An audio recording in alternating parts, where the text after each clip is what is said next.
ମାନେ ତ ଆପଣମାନଙ୍କୁ ଗୋଟିଏ ମେସେଜ ଦେଉଛି କି ବାପା ମାଆଙ୍କୁ କେବେ ଅଣଦେଖା କରନ୍ତୁ ନାହିଁ ଏବଂ ଯେଉଁ ତାଙ୍କର ସ୍ୱପ୍ନ ଯେ ପୁଅ ବଡ଼ ହେଲେ ବାପାଙ୍କର ଯେଉଁ ସ୍ୱପ୍ନ ପୁଅ ବଡ଼ ହେଲେ କାନ୍ଦ ମିଶାଇ ବାପାଙ୍କ ସହିତ ଆଗକୁ କେମିତି ଚାଲିବ ତ ତାଙ୍କର ସେଇ ଆଶାଟାକୁ ପୂରଣ କରନ୍ତୁ।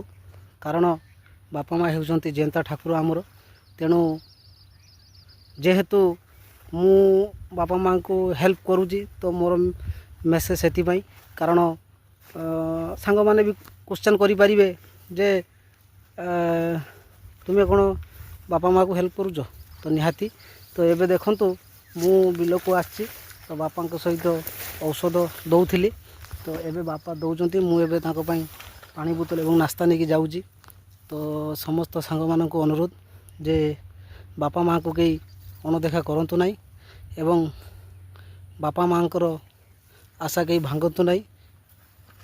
ଯେମିତି ସକ୍ଷମ ଅନୁସାରେ ତାଙ୍କୁ ହେଲ୍ପ କରି ଚାଲ ଯେ ବାପା ମାଆଙ୍କ କଥା ମାନ ଏବଂ ବାପା ମାଆଙ୍କୁ ସ୍ୱପ୍ନ ପୂରଣ କର।